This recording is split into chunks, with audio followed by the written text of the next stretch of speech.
5 years ago, I wouldn't have imagined myself in this position I am in today. So if I were to go back, I think my younger self would probably laugh, be like, "What are you talking about? We've made it this far." Like, what? Me, Richie Mejia, we made it there. I would probably tell them to take it easy, take it a day at a time. Your family is always there to support you no matter what, and keep on pushing. How was election day? How was waiting for the results? And were you home with your parents, with your family? How did you find out you had been elected, and what did that look like? Yeah. So for me, everyone was asking me, "Hey, Richie, are we doing a party? Are we celebrating? What are we doing?" And I said to myself, I don't know if we even won yet. Election day was tough. Waking up early, talking to people at different schools, telling them, "Hey, this is me. Even if you do not know who I am, this is a quick spiel on who I am. This is why you should vote for me." Welcome back to another episode of the First Gen 101 podcast. Today I have Richie Mejia with us today. Richie, welcome.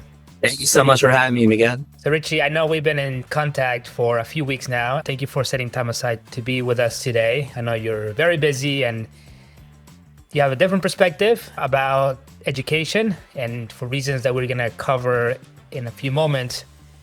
But before we start, Richie, tell me about your life during your high school years. What did that look like? Where did you grow up?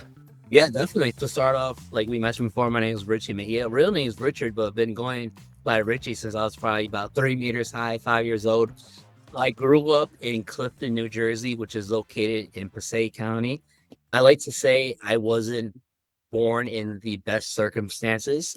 Where I live specifically was a little bit more urban compared to the other sides of Clifton, where you would see big houses, yards, and all this. I lived in more so of an apartment for some time of my life before transitioning. For our parents actually bought their first home, and we moved literally, I like to say, across the street into a nice home that we still have today.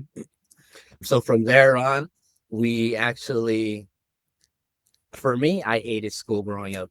I hated the idea that I would go to school and then I would come home to my parents making me do more schoolwork, making sure I was doing the best I could. I remember specifically whenever I would have a spelling test, and my mom, she would make me write down every single word over 100 times until I got it right. And then she would test me, and then she'd say, if it's not right, if you're not getting 100, then it's not good enough. And that's kind of the mentality you have, and it's set with you from the time you're 5 years old up until the time I am now, which is 25. For me, high school was especially challenging. I was a student athlete, so I played lacrosse, I played football, track and field. So for me, I was more so focused on athletics for a time. And there was a specific moment for me where I had a teacher basically tell me I wouldn't amount to anything in life. And so for me, it hit hard. You are a junior hearing this from someone who's supposed to be a professional, who's basically supposed to be a mentor to you. For me, that was a shock. I remember telling my parents, "Oh, I'm going to drop out. I don't want to go back to school." And I remember my parents being angry with me, saying that's not the path you should take, continue in school. I'm glad you shared this with us, because not that it happened to you, that you had a negative experience at one point, but that, and this is part of the why we are doing this podcast, is because there are pivotal moments in our life where we can be carried out or carried away by the negativity. You mentioned Felician University where you attended. How was that process though? Did you visit other colleges? Did you just know that you were going to Felician University? How was that process of choosing the university you attended? So for me, my senior year of high school, we had something called a dual enrollment program, something that at the time they offered and they still do. It was a great opportunity for me to take some classes along with my community college, which was Passaic County Community College. Ended up taking 2 classes. And I like to say this, I graduated like on a Thursday, I think, and on the Friday, I was already in college classes. And so for me, it was always that immense pressure and motivation from my parents to keep on going forward. I know having my sister, my older sister, was one of the first to go to college in my family. She went to community college and then she went to Felician University. And for me to take a few classes at PCCC and then finally transition to the full on university life at Felician, it felt almost natural. More so because my sister had attended before and she already had these connections at the university. And I said, I might as well go. We're somewhere to a place where there is already a great connection and there's already great things that I'm hearing about. My sister Ozzy is a great advisor to me, saying, hey, take this class, take this class, take this professor. It was like having a second advisor. When I had actually applied, that was, I believe that's the only school I really applied to because I was committed. I was saying, I'm going to go to Felician because my sister went there. And we all have this competitive edge. Sister went there. I went there. My younger sister currently goes there. So it's all more so, well, who's trying to do better? Who accomplished more in their time there?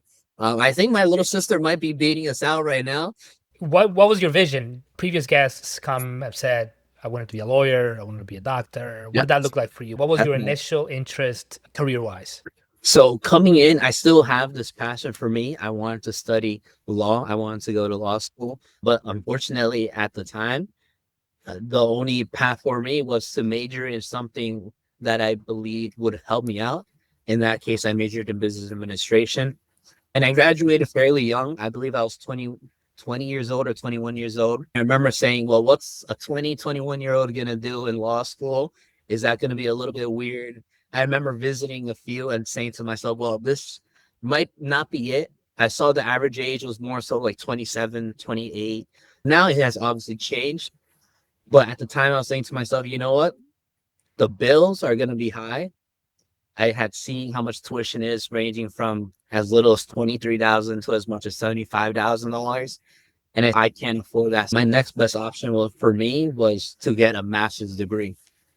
So while I was at Felician, I had done some research on some master's degrees and realized an MBA, the perspective of just getting one, the job opportunities that could come with the cost effectiveness was basically there.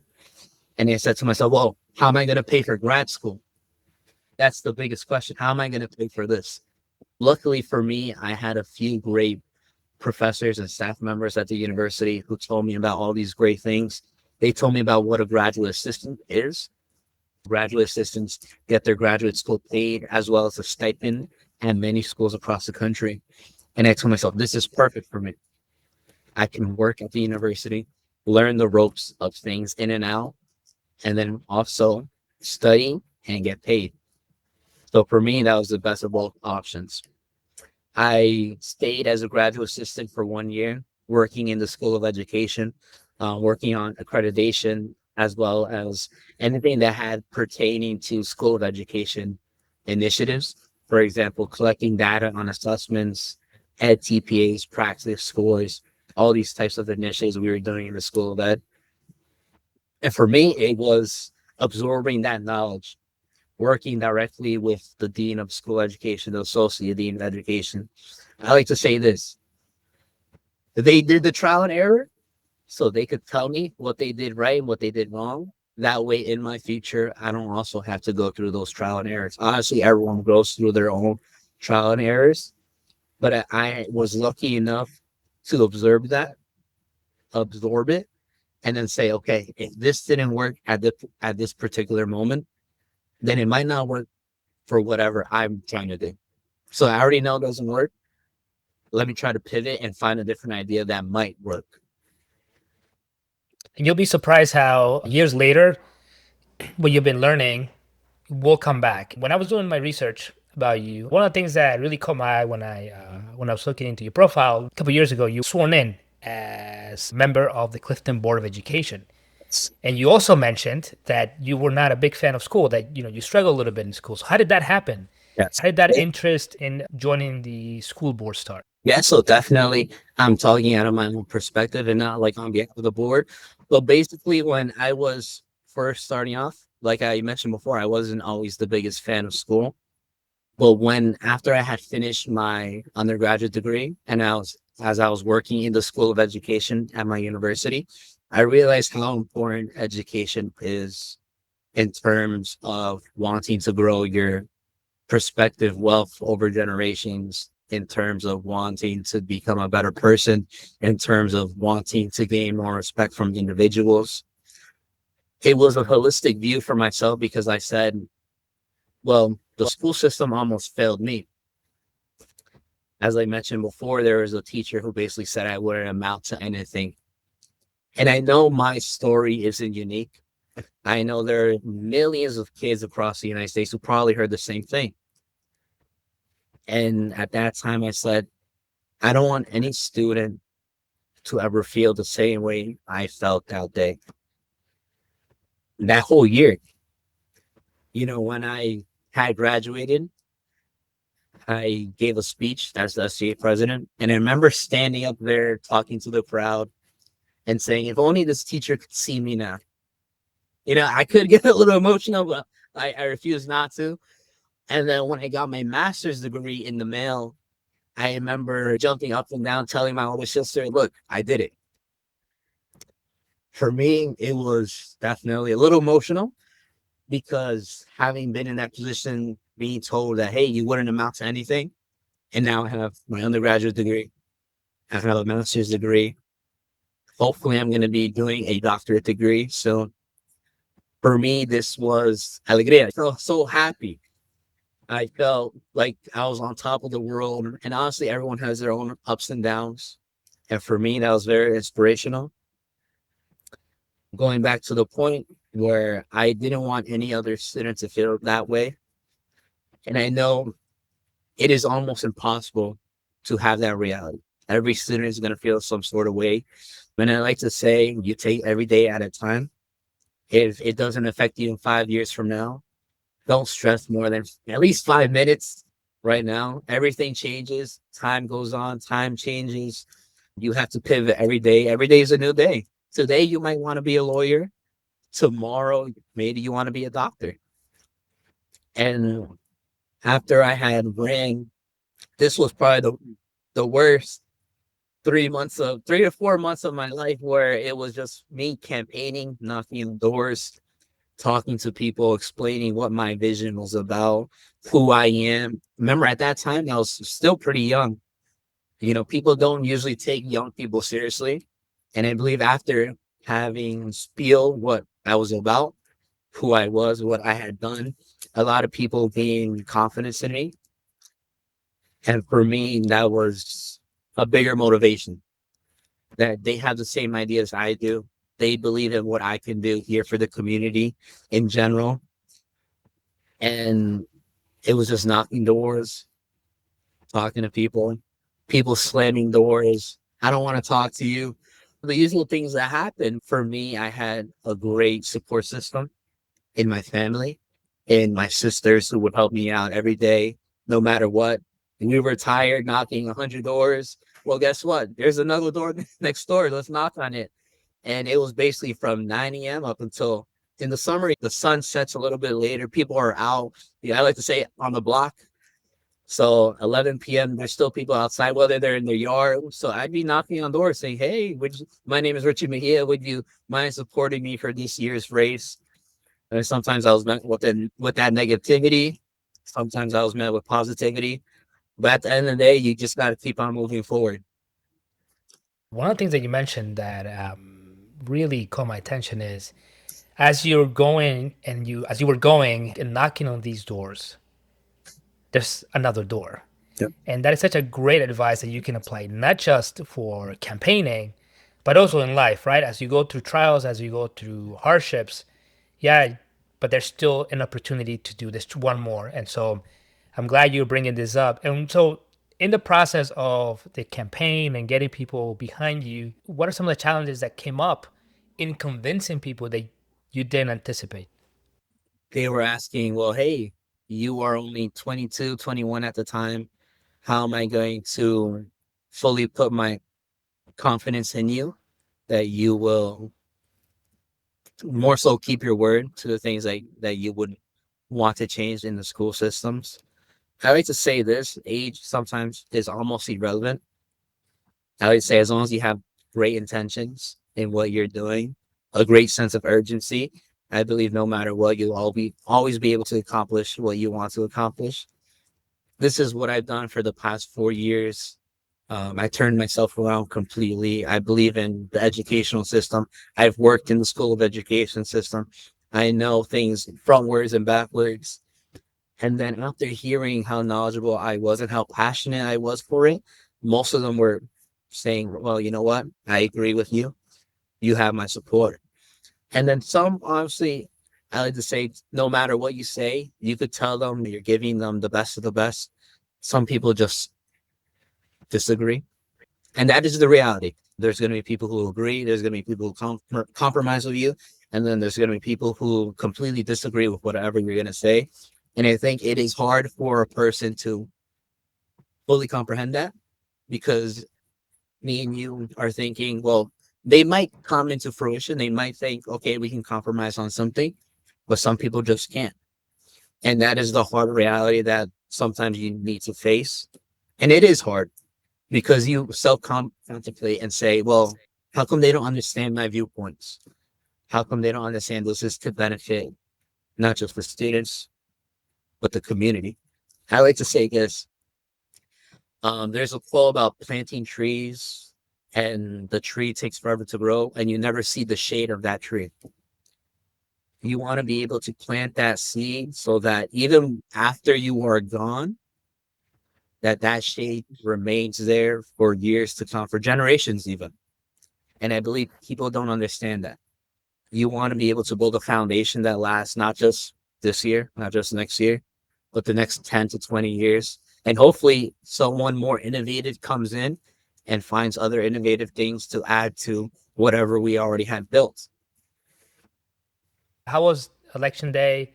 How was waiting for the results? And were you home with your parents, with your family? How did Yeah. you find out you had been elected, and what did that look like? Yeah. So for me, everyone was asking me, hey, Richie, are we doing a party? Are we celebrating? What are we doing? And I said to myself, I don't know if we even won yet. Our election day was tough, waking up early, talking to people at different schools, telling them, hey, this is me. Even if you do not know who I am, this is a quick spiel on who I am. This is why you should vote for me.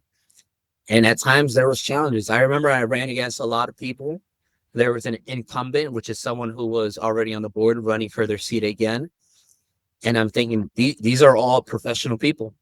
They all have great years of experience. They're all great candidates. In my opinion, they're all great candidates. What differentiates me from them? And it's so little. There's only so little that was different from all of us, I believe. It was not so nerve wracking. I don't think I get a lot of jitters, but it was more so of that uncertainty, thinking, will I make it? Will I not? If I don't make it, I could do it again next year, and that's okay. I had no issue with that. And if I do make it, well, what's next? It continues. The fight just keeps on going on.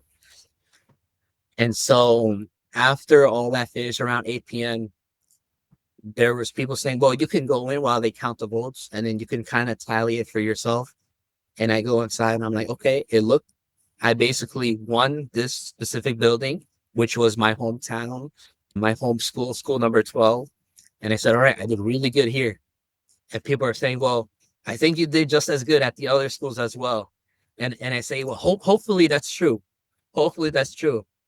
I remember walking back with my parents to our house, which is only about 15 minutes away. And I said, well, I'm going to take a quick nap. I was just going to fall asleep and wake up the next day. And then I get calls from different people. Every, somehow, some way, everyone in the city of Clifton got a hold of my phone number.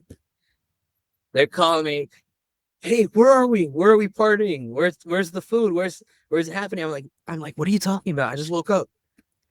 You won. And I'm thinking to myself, oh my, I'm winning. So I look up the election results and I see that, okay, I'm a little bit of ahead right now, but there's another person neck and neck with me. I'm not going to say I won because I'm not 100% sure if I won. So then next day, I think around 1 a.m., 2 a.m., I got more calls saying, no, it's finished. You definitely won. And I said, well, I don't want to say that I won if I don't know 100% that I won. So I waited a week until I announced that I had officially won after they counted all the votes, mail-in ballots, provisional ballots, all these other things. And I told myself, all right, now's the time to announce that I had officially won. But that's how my night went. And every time I tell people this is how it went, they're like, oh, you should have been partying. But the thing is, like I mentioned before, everyone was such a great candidate. Anyone had a chance at winning that specific spot. So it was almost like you can't prepare for winning if you do not know 100% if you won. You don't want to celebrate too early and then out of nowhere at 1 a.m. turns out you were last place. So that's another thing I didn't want to do. But for me, it was more so like making sure I had actually won. And at the end of the day, if I didn't win, I would start my campaign again for the following year. How many years? How many? I'm sorry. How many years is the The, seat? the term is about 3 years. It is Oh, three okay. years. But if if you run 1 year and you don't win, you can always run again the following year. So I remember telling my mom, if it doesn't happen, then we could do it again next year. And if that doesn't happen, we can do it again the year after that. And I remember hearing it from other people as well who had done races before. And they said, if you don't win, don't take anything negative from it.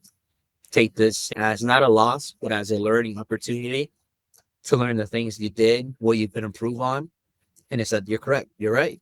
The only thing you could do is move forward. You can't go backwards. The only thing you could do is move forward and learn from what you had done in the past to improve the things you want to do next time. And for me, that I think that was top 5 best moments of my life so far. But then the swearing in day was another great moment. My older sister held the Bible for me as I got sworn in. And for me, it was I don't think it was an emotional day, but it was more so of a day full of happiness, having my family, friends, a few mentors, a few professors of mine there as well. It was just a fantastic event. I remember when we all stood up for a photo, almost everybody in the meeting room was there for the photo with myself. And I remember it was such a great feeling. Definitely top 5 moments of my life. That's fantastic. What are the biggest challenges for first generation students? The biggest one is coming in with no network. When you come in, many of us don't know a lick of anything, what to major in, what I want to do. Do I need any special certifications in order to get the job I want? Are there things in between that I need to do before I finally get to my final destination? And the other thing, the money, a lot of us don't have much money in terms of resources that we are able to dispose to get a hold of these other great resources. And the foundational support, many of us don't have the foundational support at home. I know many of us, our parents are saying, well, you got to keep working. You got to keep working. I am working. You just don't understand how hard it is to be doing a calculus class. I don't know about you. I had to take a religion class, to take a reading class. It takes a lot on somebody. And our parents didn't go to college. They don't know just how hard it might be. For them, it looks like, hey, you're just working on your computer. But in reality, a million things are running through the back of your mind. And for me, when I started working in admissions, it was making sure that I was able to communicate these things to prospective students. Students come, well, what do I need to do in order to become a nurse? Well, you need to major in nursing. You need to take a special test called the NCLEX exam. You got to get these many credits in order to graduate. You need to take these classes. And these are things that not everyone is always told. You just go into college assuming you already know things. But the truth is, most of us don't know anything that's going on. Going back to the confidence thing that you were saying before, a lot of us don't have as much confidence to ask those questions. We don't have the confidence to go ask financial aid. Hey, I'm being charged $5,000. Can you explain to me why I'm being charged with this? Some people just let it happen. And it has a lot to do with not knowing the environment. We weren't raised in these types of environments compared to somebody whose both of parents went to college and know the ins and outs. For example, I believe our children, when they finally go to college, will be able to navigate them easily because of our experiences that we run through. And these are experiences that are unique to us because we learned them firsthand. So it's going to be a little bit better when we finally teach our kids all these new things. But these are all things we didn't have compared to students who have had parents and generations of people going to college. First generation student is not limited to background or ethnicity, it's across the board. And I think that's one of the ways that we can have shared experiences that should unite us. So, talking about the network, I want to touch on mentors. I know you mentioned mentors during the celebration. So, give me an example of how should a first gen student think about mentors? I don't think I've ever asking anyone if you could be my mentor. I think that connection is just mutual. For me, I had Dr. Kwajia, great person. For me, he really helped navigate my classes. He told me what I should take in order to become a lawyer, taking an LSAT exam, visiting law schools, making sure I had everything in order to make sure I was in law school. And then I had a regular advisor who was also for my major. I had a few throughout the year. So Professor Huzzy, Professor Turi, Dr. Spardino, all great people who helped me navigate my classes and see what I actually wanted to do in life. But I had two specific people who helped me out immensely. One of them named Christina, another one named Uma. Both of them worked in student engagement. So for me, I was involved with student government. So we automatically had that connection. And I looked up to them. At that time, they were probably around the same age I am right now. And I'm thinking to myself, wow, they are extremely successful. They're both directors here at the university. They are young. They are helping out students in ways I could only imagine. And I said to myself, these are people I want to be like. I like to say Uma, specifically, she's the reason why I ended up being in higher education. I know right now, I believe she works at another college now. But for me, having her teach me the ropes of navigating school, navigating extracurriculars, pointing me in the right direction, helping advocate for myself as well. For me, these are things that aren't always offered to everybody because you never ask. You never get that connection with a faculty member or a staff member. And then another one for me would have been my bosses. I would say all my bosses were terrific. While I was doing my graduate assistantship, I was working for the dean and the associate dean, as well as the office manager of the department. And each one of them had unique perspectives of what they had been through in life. And I would always ask them, well, what would you do in this case? And they would give me examples of what they had done. And I said, thank you for letting me know. Because now I know what to do or what not to do. And for them, they were great, always helping me in terms of networking, how to look for jobs, being great references for me. And then finally, I think, again, I graduated super early. So I went into the workplace a little bit earlier than usual. So while still doing my degree, I was working full time. And while working in admissions, I looked to my boss as well as another great resource for me. She was also young, also successful in what she was doing. And I said to myself, well, this is something I want to do a little bit long term. I need to see what they're doing right and maybe mimic it a little bit and hopefully be as successful as them someday. That's great. One of the things that you mentioned, and I was listening to another colleague talking about questions. And if you're looking for a mentor, sometimes just asking a question, but a well-crafted question, right? A question that shows interests in the other person, not only about them, but also about the work they do. That's one of the ways that can lead to these mentorship relationships. What does the future look like for you? I know you talked about maybe a doctorate. I think I see a lot of lawyer in you, and we can talk offline about some of the opportunities that might be out there. But what does that look like? What is the future for you? I mentioned this to my mom last night. I want to be a dean or at least an assistant vice president or vice president by the time I'm 30 years old. And she said, pues ponte listo. As you know, ponte las pilas. Get ready, like get on it, prepare yourself now. So I looked in the future, hopefully in the next 3 to 4 years in a position like that. More so specifically, maybe student affairs, maybe academic affairs. I see myself in those roles more. Hopefully it does come to fruition sooner rather than later, in my opinion. But I will definitely love to continue in higher education.